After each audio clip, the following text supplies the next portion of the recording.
From the bayous in Louisiana to the timber country up north, you'll find them out on the trapline, chasing furs to put up on the board.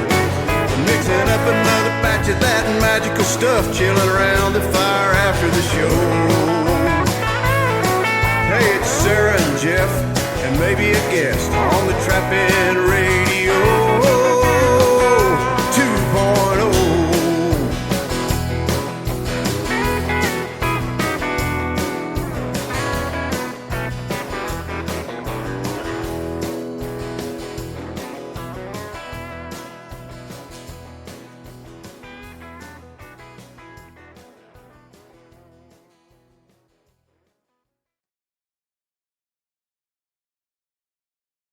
All right, well, welcome to Trapping Radio this week. We do not have an interview planned this week, but we have a few really good topics to talk about, I think, that are very relevant to trapping season being open and the current conditions of trapping. So I have with me Tommy Bryant. Welcome, Tommy. Thanks for joining me tonight. I appreciate you having me. Yeah. So I just thought maybe tonight we could talk a little bit about weather fronts moving in, maybe some dispersal that, kind of your thoughts on dispersal and kind of what you're seeing there where you are, and talk a little bit about that and maybe just kind of how that affects catch rates and things like that. So that's kind of what I had in mind for tonight, if that sounds good. But, so we got dispersal, weather movement, and moon phase. Yes. Okay. All right. Yeah. I guess, I get these questions as well. A lot of people send me stuff through Messenger, text message, Facebook, different forms of social media. This can be a difficult time of year for some people. If you were trapping a month ago in a lot of areas, the dispersal really hadn't started yet. A lot of areas, the shuffle's going on right now. And for those who don't understand dispersal or know what I'm talking about, it's when the family groups at the end of the summer, going into fall and winter, when they start separating, they're out, kind of filling out the territory, finding boundaries, finding new territory, maybe filling in some holes where some canines or predators have been removed from a certain area. They might be filtering in those spots. So it can be a great time this time of year once that dispersal hits. The biggest thing that I've noticed this time of year is to really figure out where your main highways, those are dispersal routes. Young coyotes and coyotes looking for new territories tend to follow them because there's a lot of food on the interstate. Cars hitting deer, especially this time of year. So it's a lot to snack on as they're moving and trying to find new territory. Rivers go right along with the interstates and major highways. Rivers are barriers. They kind of run to them and then they just follow them. Train tracks can be the same. Excuse me. Train tracks, cities. I'm sorry. So when we're what is the family unit? Like when you say dispersal, who is part of that family at this point? Is it mom, dad, and how many pups, or kind of? Well, typically this time of year it's not the mom and dad. Typically this time of year is the pups. A lot of the males, or actually younger males, will be kicked out this time of year. Some of the females as well, depending on how big the family group is, how much food access there is, how much area it is to expand into. All those things are different key factors in, the dispersal. But a lot of it's just pups moving into new areas, kind of like adults, when you start getting kids that are 18, 19, 20, they start leaving from home for longer periods of time, finding new homes, things like that. It's the same way with pups in the fall. Mm-hmm. But yeah, so, they'll move, and cities are the same thing. Outside of cities, when you get, it's a barrier. It's something that they're not going to penetrate into it, just like the highways. They're rivers, they're not going to really cross. They might cross a river, but typically they're going to hit them and stop. Same thing with cities, same thing with railroads, same way with interstates and things like that as well. So those are dispersal routes per se, but you can take somebody who's trapping in August or September, and when you go into an area, you're trapping that family unit where it's at. It's not really moving anywhere. It's in that core area. Mm-hmm. Once you catch those out, you're done. You can catch them really quick in August and September, but you don't have anything filtered back in. So a lot of times you go in 3 or 4 days, you see all your action, and then it just goes dead. It's just because there's nothing else there and there's nothing else moving in. If you find really good dispersal routes this time of year, you can have a lot of traffic and you can stay on a spot sometimes. Well, I know people that can stay on spots for months, but typically where I'm at, it's a couple weeks, and you can still have filtered animals just kind of moving in. You'll catch your original family group while you're there at the beginning, and then every couple of days, 2 or 3 days, you'll have a new arrival. Something else will move through and get caught just passing through the area, and those are what we call transients versus residents. So it's a lot of transient this time of year, moving, looking for new territory. So it can be a good time of year to trap with the dispersal going on.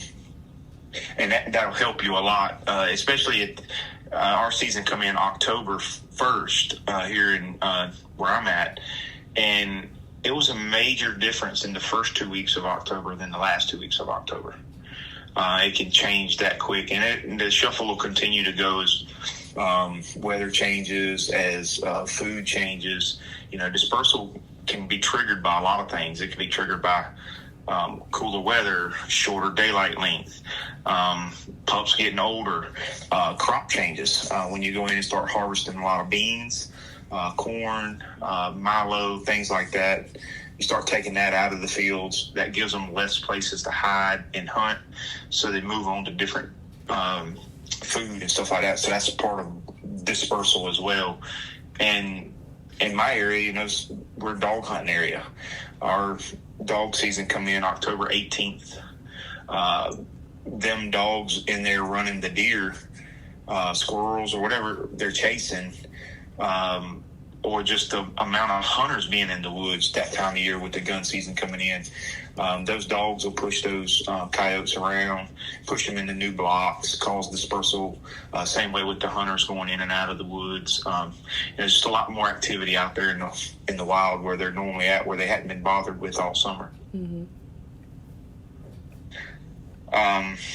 So that's pretty much what I have on dispersal. You can get into different areas, later season, earlier season. It kind of varies depending on where you're at. No different than anything, breeding seasons and things like that. They all change a little bit based on your area. Mm-hmm.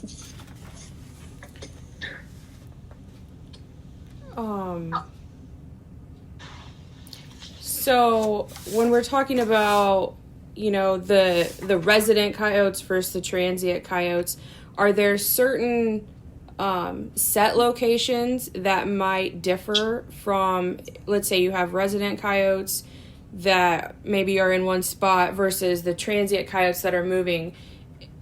Is there, I don't know what I'm trying to say. Is there different set locations that you would pick in a farm that there's residents, or this is a good dispersal route? Yeah, dispersal routes, I'm looking for farms that border some type of major structure like an interstate. Okay. Right. You can go up and down the interstates and look for those farms. Now, resident type coyotes, if I'm trapping in the earlier part of the season, I'm looking for food source. I'm looking for denning areas, looking food source, somewhere that holds the habitat to hold that coyote. I'm not necessarily looking for that when it comes to trapping a dispersal travel way. You know, you want a funnel from A to B. So you're looking, you know that there's there might be 1,000-acre cut over here, and it might be 3,000 acres of corn over there. Well, guess what? There might be a farm right up against the interstate that connects them two. And it might be a low, drainage or whatever right up against it. It just kind of funnels everything from one to the other up against the interstate. So you don't necessarily have to trap the cutover or the cornfield. You can trap the little farm in between it and cover a lot of that for the dispersal. When I'm looking at resident type coyotes, I'm looking for food. I'm looking for cover because they're not going to travel far. They'll travel a little bit, the later in the season, they'll get a little further away from their denning areas and stuff like that. But you can go in and you can find the sign. Whereas dispersal areas, I'm not necessarily looking for sign. I'm going in. I know it's a travel way. It's a connection point from A to B. I'm setting up on it and I'm making my own sign and I'm waiting for that animal. Resident type coyotes, I go in there, I find the sign, I set on the sign because I know they're going to be back in the next couple days. Usually the first or second day, they'll be back if they're resident coyotes.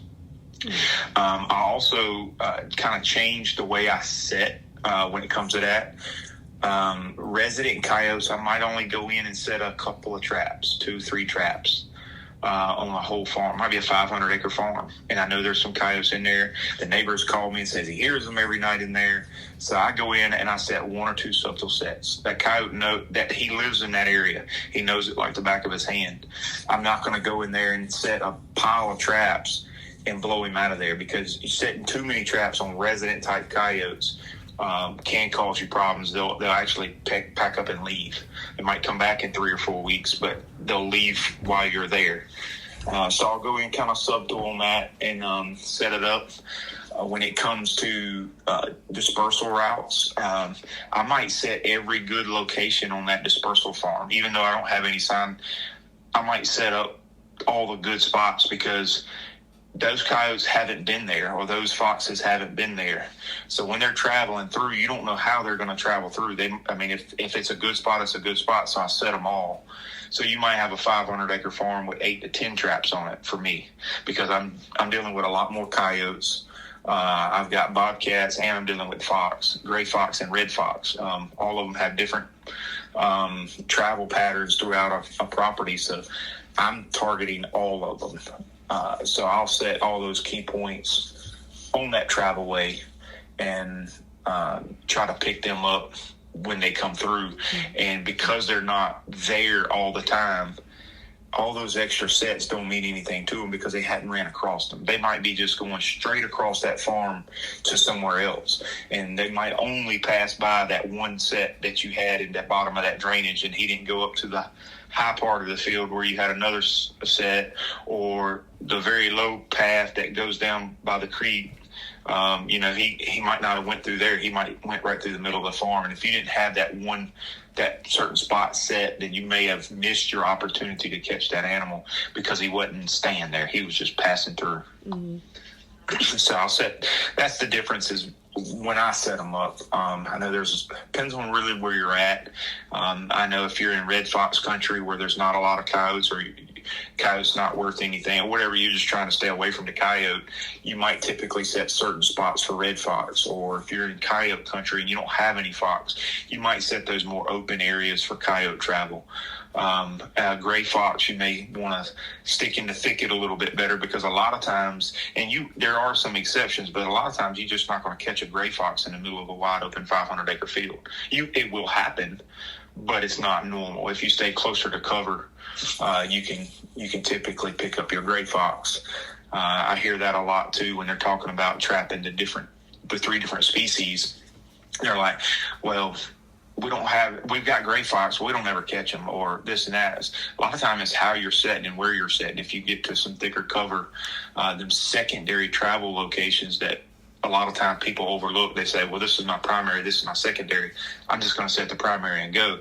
A lot of time that second or third location on that farm is where you're going to pick up some of your gray fox, some cats, things like that. So if you're targeting all three, I definitely find you a good dispersal route, find it up against the interstate or up against a river or wherever it may be, and set all the good locations. You know, if you got a field rolling down to a river, set the high bank trail. Maybe if it's a low bank, low trail on the bank somewhere, set that, and maybe go up in the edge of the field too and set something there too. So you can cover all three spots. Whereas if I was trapping just resident coyotes in that area, I may only set one of those three. Sure. You touched a little bit on the gray fox and not putting the set in such open cover. Why is that? If somebody's going after, a gray fox like that, can you explain maybe why the wide open isn't a great place to catch a gray fox? Gray fox, he's got a lot of enemies. Coyotes don't like him.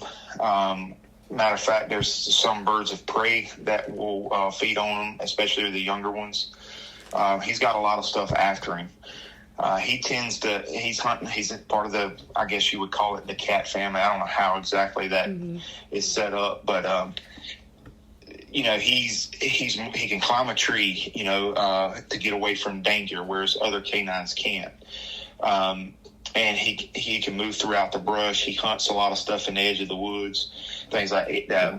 Gray fox actually eat a lot of birds, things like that. So most of the time they're going to find them in the woods. Gray fox love cover. They love thick stuff. They're very similar to a bobcat in many aspects as far as where you're going to catch them.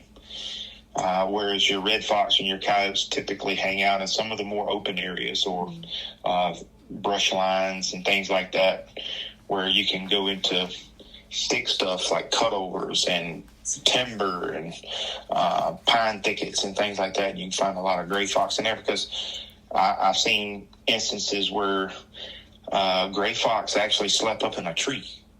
You'd see them on a tree limb sleeping sometimes.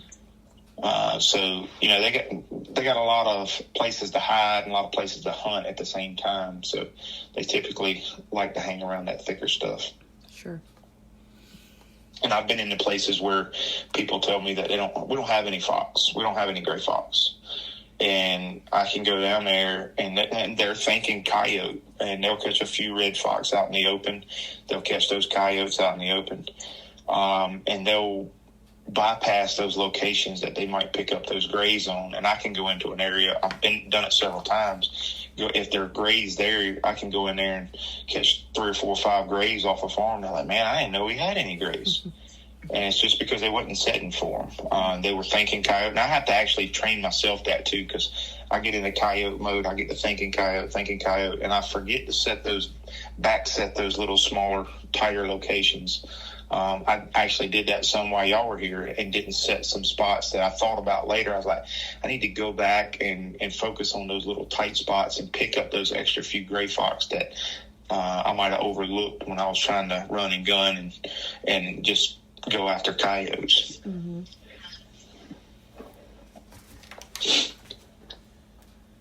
What was our next topic? Next topic, one of two. You can decide where you want to go.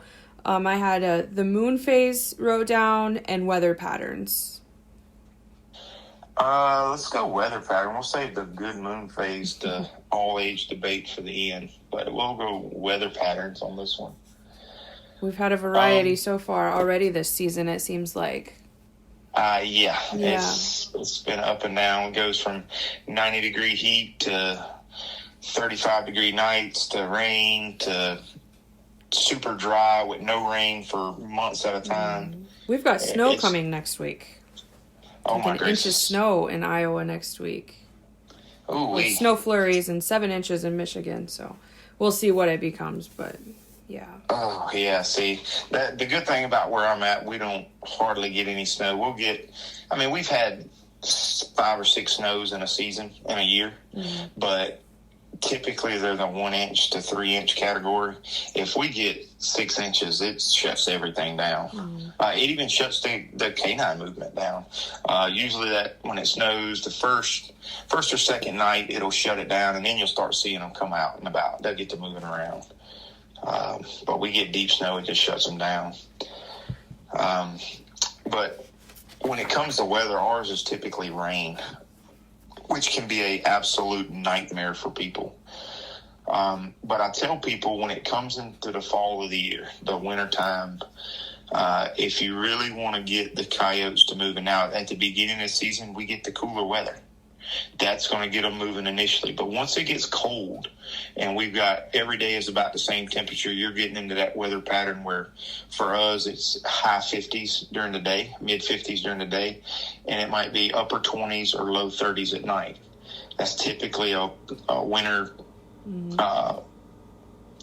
weather pattern for us. But what happens is you get into that stale everyday same temperature. It's not 65 degrees one day and all of a sudden it drops down to 40. It's not those type of temperature. It's just a steady, consistent temperature. Weather, the rain fronts coming in typically drive the movement. If you people don't realize, but if they go back and look at movement, if they document their catch rate versus how many traps they got out, so they gives an accurate percentage, and check your movement. When do you catch the most animals? It's typically right before a rain front. Ours is about 36 hours ahead of a rain front, and then right after a rain front. Well, guess what? If you're out there trapping, and I won't get into that right now, but because it gets into like your different type sets that you use, whether you're using waxed dirt or peat moss or whatever it may be, you got to keep those sets working because your best movement is going to be right before a weather front and right after a weather front. I actually look forward to weather. I'm like, oh man, it's going to rain again. And yes. Why do you say that? I said, well, it's been a slow 2 or 3 days. Right before this rain, I'm going to see a huge uptick in catch. The animals are going to get to moving. When it comes to wind direction, a lot of people, some people don't care about wind direction. They say, oh, it swirls every which way. But for us, 60% of the time, if you look at a calendar, it's going to be from the northwest, somewhere between west and north. So somewhere in that quarter of the pie is going to be your wind direction. So I typically make a lot of my sets on a northwest wind direction, so I can I might set on the northwest side of a path or travelway or field edge or bottom or whatever it may be. And that's because the movement is best right before a front. Well, guess what? Right before a front, all our fronts come in from the northwest. So if you're set up for a northwest wind and your best movement is going to happen during the northwest right before the front, and it's going to be a northwest wind, you've covered all your basics. Same way with right after a front. A lot of times that front passes on through in that first 24 hours. That weather pattern is still the same. The wind direction is still a northwest wind as it's blowing through. You still have that right after the rain or snow or whatever, sleet, whatever you got, or drop in temperature. But typically with a drop in temperature for us comes a little bit of rain within it. So weather patterns can really change it. Weather patterns actually can change the dispersal, going back to what we just talked about. As you start seeing, you go from dry in August and September, and all of a sudden you start getting rain coming in October and then more rain coming in November. It kind of triggers these animals to start moving around. Rain will help with that, right? Weather starts knocking leaves off of trees, winds blowing, things like that. So weather plays a huge factor in canine movement, just because they're like us. I know it's probably not the same where you're at, but if you ask anybody in the South, if they call for snow and you think about the grocery store, they call for snow, and the day before they call in for the snow, the grocery store is going to be empty of milk and bread. Right. It's going to be a madhouse at the grocery store. Everybody's going to get food. It's no different with coyotes and canines. Right before a front comes through, they know it's a front. They don't know what it's going to be. They don't have a weatherman telling them. So the first thing they do is they get out on their feet. They go to hunting. They're trying to fill their belly because they know they might have to hunker down during that weather system, and they want to go ahead and be full before that comes through. Yeah, I think the most important thing you said was there is to keep it working on the backside of that as well. I mean, I know with the snow and stuff here in Iowa, for us, it's always, right after is the better movement than the before. But, we're dealing with snow usually, 2, 3, 4 inches of snow. But and snow covering that stuff up can really make a difference. It kills a lot of stuff. I mean, around here, we can get a cold front come through, and it can be, upper 20s is cold for us at night, and it could be upper 20s one night. And then 3 nights later, it could be in the mid 40s or right around 50 at night, and you'll hear frogs chirping, in the middle of the wintertime. So it's not uncommon to see that. So it's not like the things that the coyotes and the foxes are eating actually disappear all winter like they would if we had a lot of snow like you guys get. So ours, they know they're not. Basically, the coyotes have become accustomed to, we're not going to be shut down for food for a month at a time. If they thought that was going to happen, then you'd start seeing them really get out right after the front and go to try to find something. But coyotes around here know that in a couple of days, everything's going to be back out. I'll be good to go again. Mm-hmm. So that's definitely a location type dependence there, based on what you got. But and having them working after the set, I mean, around here, before the front, after the front, if you don't have sets that are working after the front goes through, you've eliminated 50% of your chances to catch animals. If the set's not working, you got to have something that's working through it. I run a lot of flat sets. A lot of people run pipe sets, T-bones, whatever it may be, whatever you like to use, but definitely need to set it up where you can work through the weather system, because that is going to be a great time to target a lot of canines, because I actually talked about this in a demo back in I can't remember which one it was, but if you keep a daily chart of your catch rates, and I actually had one that went like, just say for instance, we're going to go Sunday to Saturday on this chart, my catch rate, and this is canine. So like Sunday was one canine, Monday 1 canine, Tuesday 2 canines, Wednesday 1 canine. Friday the front was coming through. Thursday it went 1 1 2 1 11. Thursday jumps up to 11. Friday goes down to 1. Saturday goes up to 6, and then we're back down into 1 2 3s.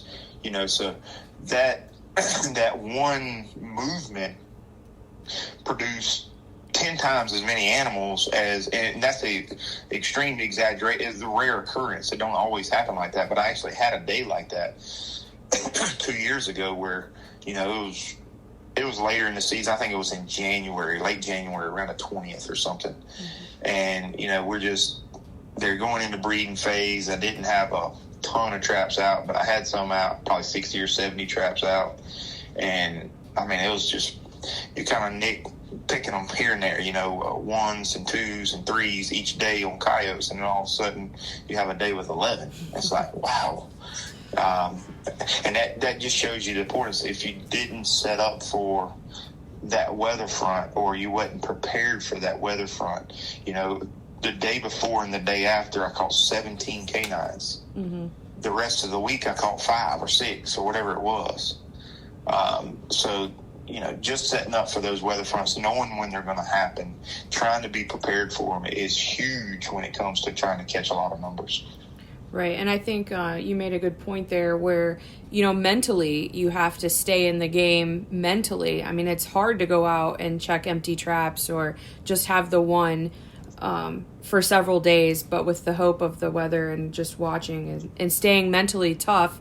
It's hard when you catch one and then your trap is fired or it doesn't look right. It's hard to keep going back and keeping it all working, but... Oh, yeah, and y'all seen that firsthand experience with me when you were down. We were fighting the end of September going into October.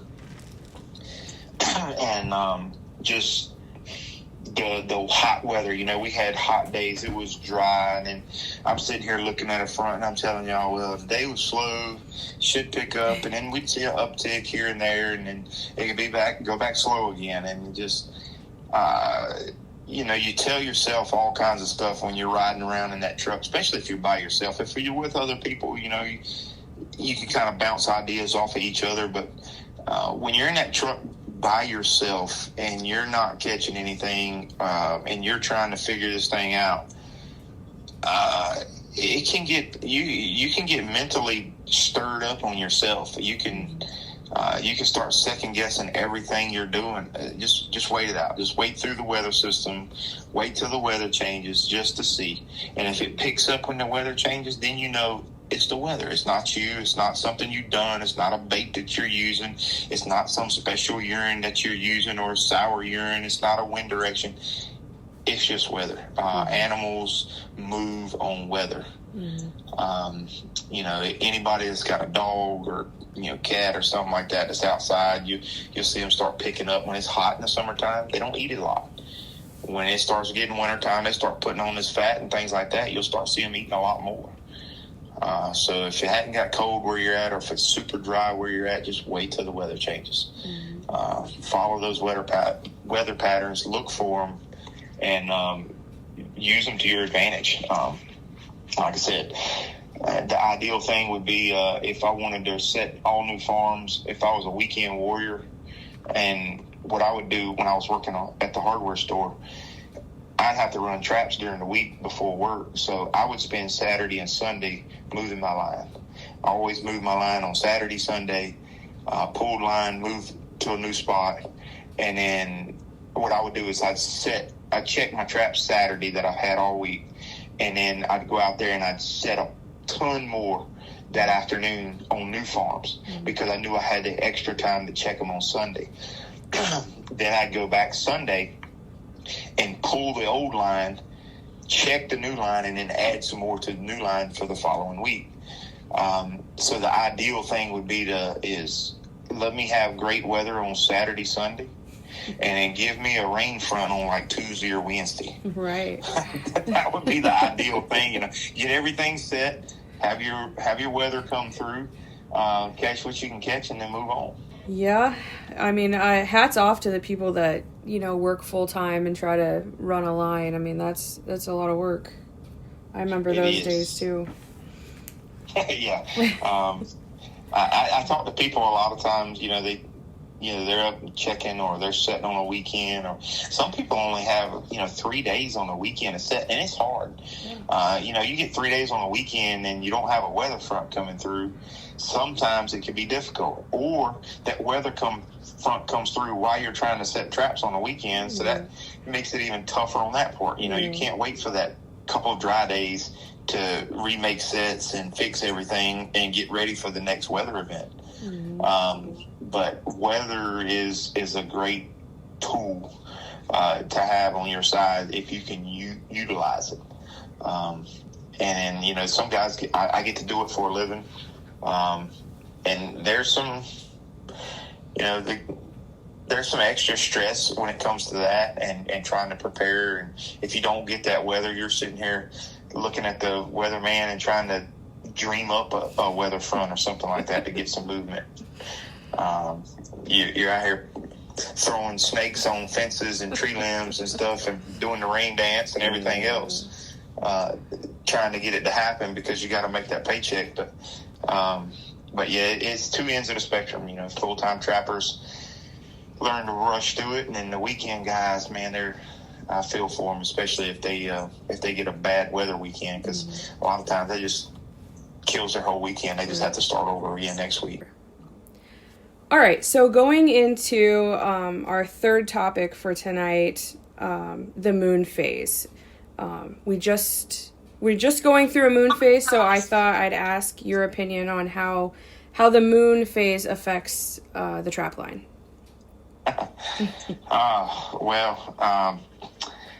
I've seen this question a lot lately, especially with the beaver moon, the bright moon. We hadn't had any cloud cover, so it's been extremely bright. Matter of fact, if you walk outside anytime during the night or in the morning, and if you got a newer telephone and you go to take a picture, it'll suck all that light in, and you'll think it's daylight outside. You can take pictures of stuff standing in fields, and it could be 4 o'clock in the morning. So it's a super bright moon. And Facebook has been littered with this question the last few days is how does it affect your catch rate? Do animals travel? Do animals feed? Different things like that. And I tell when people ask, I don't get into that debate on there, but when people ask me a direct question about it, I tell them, I said, the animal still has to eat. It still has to hunt. And, you know, all the things still happen. Just because the moon gets bright outside, you don't stop eating. Mm-hmm. You know, so they still have to do that. But you got to think about the habits of the animal. You know, coyotes use their nose. They hunt with their nose. They trust their nose. Their nose is their lifeline. That is number one. Their eyesight is secondary. Their eyesight confuses them a lot. So they are all about their nose. When it comes to like bobcats, they use their nose, but they're all about their eyesight. You know, the eyesight is number one thing to them. So typically, with me, when I've done my charts and you look at moon phases and catch rates and things like that, I see a decline in my typical sets, my field edge sets, my path sets, my open area sets for coyotes. I see a decline in my catch when that happens. Now, we're not talking about fox. We're not talking about bobcats. We're talking about coyotes. Mm-hmm. You typically see a decline in your catch, and it has more to do with the area in which you set, not because the animal's just not feeding or hungry. He's still hungry. He's still feeding. But if you think about it, a coyote likes to hunt. If he's walking around in a wide-open 200-acre field and all the crop has been cut, the grass has been cut, there's nothing out there for him to hide in, he stands out like a sore thumb when it's got a bright moon. Everything in that field knows he's there. He can't sneak up on anything. So the coyotes are typically hunting the thicker cover. You can boil this down and get as deep as you want to into this. Moon phase is going to last 4 or 5 days, and it's going to go back the other way. You know, so if you can deal with it for a couple of days and let it reset, then you're fine. But if you really want to get into your catch rates with coyotes, you know, you can go to fields or paths that have tall trees beside it and look at where the moon rises and sets. And try to, just like your sunset, you know, you got shadows on trees. Well, at night with the moon, you'll have shadows on trees going certain directions. Maybe set up certain places where the shadows will be of the trees or the cover will be over your traps. Or that travel way will be shaded. Or maybe go into bigger wooded areas or thicker cover and set traps, cutovers, things like that. Because you'll see a steady catch rate on coyotes in those darker areas. Now, when it comes to cats on a bright night, they can see everywhere. They're hunting with their eyes, not their nose. And they can look across that 500-acre field and see that flagging you got up at the top of, or the feathers, or whatever you may have used to attract that bobcat. They can see that way up there, and then they'll take a beeline and go straight to it. You know, they don't have any fear at all. Mm-hmm. So, you know, typically your cat catch will increase because not only do you have flag, some people might set flagging and stuff in thick areas, so those are still going to work no different than if it was completely dark outside. The cat's still going to see it, but you also have the added visibility in the longer visibility in open fields and stuff like that, because you have the moonlight and the illumination at night, so they can see a lot further. I'm sorry, go ahead. Oh, nothing. Go ahead. Okay. When it comes to fox, I think it's a little bit of both. I don't think you see a whole lot of difference with the fox, because a lot of times people that are trapping fox are setting pinch points and travel ways. It might be right up against some thick stuff or whatever. I don't think the fox cares as much when it comes to his eyesight.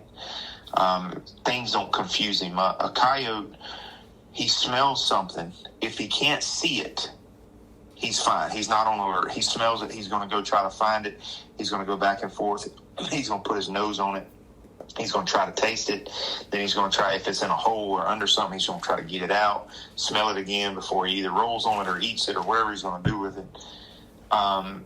If you throw an added T-bone or anything there, pipe or sticking out of the ground or whatever you want to use, that they see that, and they see it really good in the bright light. So they may be weary about it. So I've had a lot of times where coyotes on cameras on a bright moon, they'll typically stand back 4 or 5 feet and try to figure this thing out. They don't rush right up to it.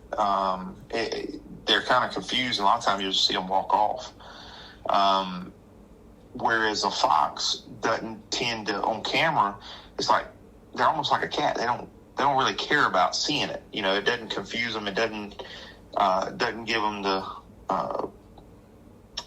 skittish nature like the coyote has. And of course, same way with the bobcat. Whereas foxes, I guess they just hunt more with their eyes and their nose versus a coyote, which is typically his nose. Right. But yeah, so go ahead. I was just going to say, I mean, that was a lot of great tips for people too, because I know, like, sometimes you get your line out and it's going great, and then the moon happens, and then everything is completely flipped upside down. Oh yeah, and just to give an instance for me, from my experience this week, our beaver moon happened. Today's Thursday, so our beaver moon happened Wednesday morning, which was the brightest full moon, whatever you want to call it, at 8 o'clock yesterday morning. So Sunday going into it, I caught 5 canines, I believe it was, on Sunday. Monday I didn't catch anything. Tuesday I didn't catch anything. Wednesday I didn't catch anything. I went 3 days in a row consecutive with no canine catches. So then I got to thinking, I need to start setting stuff that are in more shaded areas to the moonlight, not sunlight, but moonlight. Mm-hmm. So I went in Wednesday and I started tweaking some stuff, and I set 20 new traps yesterday on similar places that I'm already setting, and I set them up with the shadows in mind and things like that for the moon at night. And then today I had 6 canines, so I went 5-0-0-0-6, and I think that was a direct correlation to the moon. Mm-hmm. The brightness of the moon, the shadows of the moon, all of them things that are happening. Once I set in those areas, now 3, 4, 5 days from now, it probably won't make a hill of beans. Mm-hmm. Because I believe the moon comes up about an hour and 5 minutes later each night. So if it was that full moon was rising over the trees at 5:30 this afternoon, tomorrow it'll be 6:30, then it'll be 7:30, then it'll be 8:30, and it'll be a lesser moon each night. And in 5 days from now, the moon won't even come up over the horizon out of the east. It won't pop up until 1 o'clock in the morning. So you got all that night that that moon isn't out there. So it only takes a few days, and then we'll be right in the world again, and nobody will be talking about the full moon again and how nothing moves and how nothing eats during a full moon, because all of those things happen. They change their travel patterns. It's no different than if you're a deer hunter and you mess up a buck and he gets weary of something and he just changes his travel pattern. Coyotes do the same thing. Fox do the same thing. Bobcats do the same thing. When they use that moon to their advantage, you got to remember they're out there on 4 legs. They don't have a grocery store. They have to go and kill their food and eat it. So if they can get in the darkness of the woods and they can hunt in the darkness, it's a benefit to them. They can catch more animals. And the same way with rabbits, they don't like to get out in that bright sunlight. Deer a lot of times don't like to, moonlight. Deer don't like to get out in that bright moonlight. A lot of times on a full moon night, you'll see deer movement actually happen at 9 or 10 o'clock in the morning because they lay up all night. Thinking that it's too bright. So they'll get up at 9 or 10 o'clock in the morning, or they'll get on their feet early in the afternoon, 3 or 4 o'clock. Coyotes are the same way. You can see them traveling a lot during late morning hours during a bright moon phase, or you'll travel in that thicker cover during that bright moon phase. But they're still eating. They're still traveling. I can promise they didn't just hop up on the couch and say, you know what, it's a bright moon tonight. I think I'm going to sit on the couch and watch a little TV. Mm-hmm. That's not happening. They're still out there moving. They're still out there feeding. I've experienced a lot of different coyotes and activity and watching them and different things like that. And it all happens the same. It just happens in a different spot. Mm-hmm. And if you can move those areas and trap those thicker areas just to get you by for those few days and make you a few catches during that time frame, then use the moon to your advantage on that point. And sometimes, I put a post up the other day. It says you got to learn to adapt throughout a season, and you got to overcome obstacles. All three of the things that we mentioned, whether it be dispersal, whether it be weather fronts, or whether it be the moon phase, all of those are obstacles throughout a season that every trapper, if you're trapping throughout a season, will have to deal with at some point. Mm-hmm. Make the best of it. Scratch your head a little bit. That's why I don't have any hair left on my head, because I scratch it all the time trying to figure out what's going on. But it can be a blessing. It can be a curse all at the same time. But once you learn how to adapt and what's happening, learn the animal and what's happening on that part of it, then you can better go out and catch them, figure them out. Well, I think you summed it up pretty good.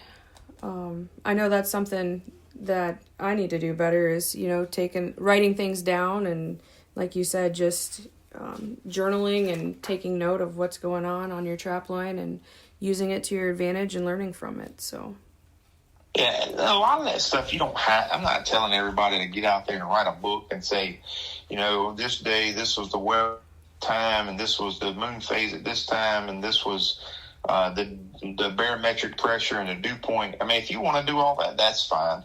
Mm-hmm. But I typically keep a journal of everyday catch. I've got what I catch each day throughout a season. Then I can go back. The good thing about Google is you can go back and you can look up that date. Once you put it on a piece of paper and you see a pattern, you're like, well, I had 3 days in a row right here, or 2 days in a row right here that were really good. Mm-hmm. Let me check and see what kind of weather pattern we were in, what the moon phase was in. Let me see those things that happened on that date. So you can go back and pull that stuff up through Google from the past. And you can do the same with bad days. Everybody has good days. Everybody has bad days. You can pull up those bad days and say, okay, let me see what's going on that day.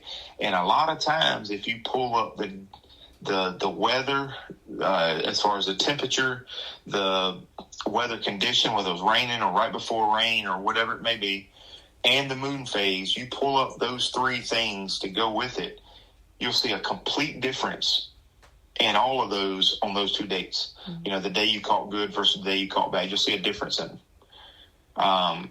You'll see more resemblance in the day. If you look up all the days that you did well, you'll see more resemblance in those weather pattern, or it was right before weather pattern, or it was a cool day and sandwiched between some warmer days, or it was no moon out. Now all my sets, if 30% of my sets were in the bushes because of bright moon, and 70% of my sets were out in the open field, and we didn't have a bright moon, or it was cloudy and the moon wasn't out, now all of a sudden all my sets have an equal shot at catching, versus the 30% that might have been in the bushes on a bright moon.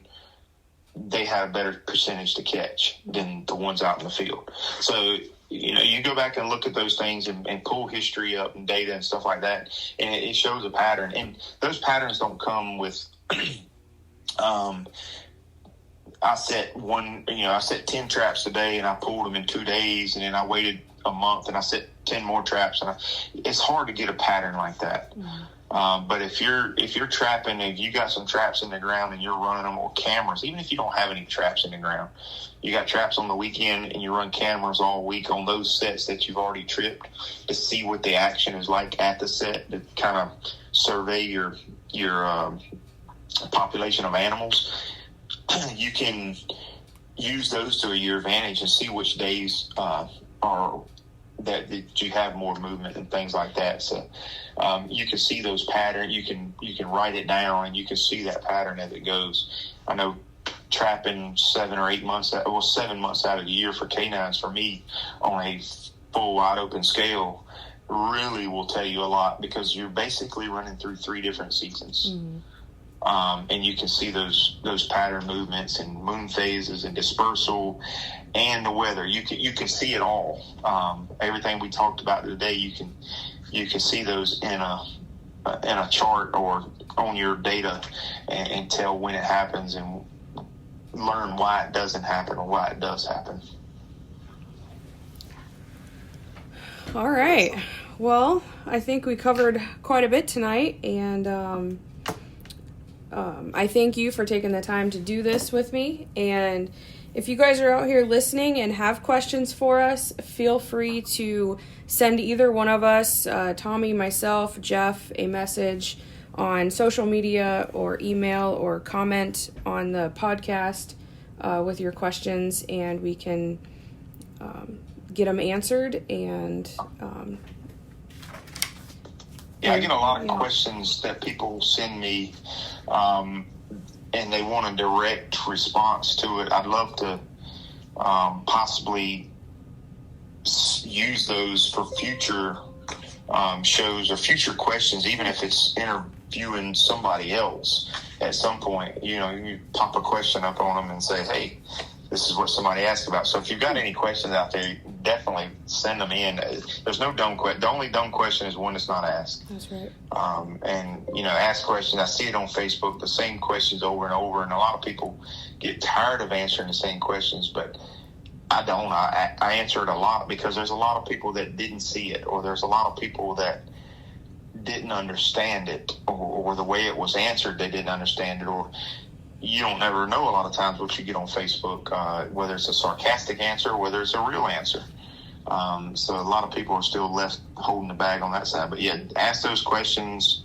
If we get a chance, we'll go through them on one of the trapping radios. I'm going to be interviewing some other people, some legends per se of the industry. And if you've got somebody out there that you think would be a good interview, let us know that as well, because we'd love to try to get with them and get an interview, get something down, especially with the older generation passing on and not able to do it anymore. They got some awesome stories to tell, and I love to sit down and hear them. So if you've got somebody out there that you want to hear something from, or that's got some stories that everybody would love, just shoot us a name, and we'll try to reach out to them. Yep, for sure. All right, well, I think that's a good time to wrap it up, and we'll see everybody next week. All right, thank you.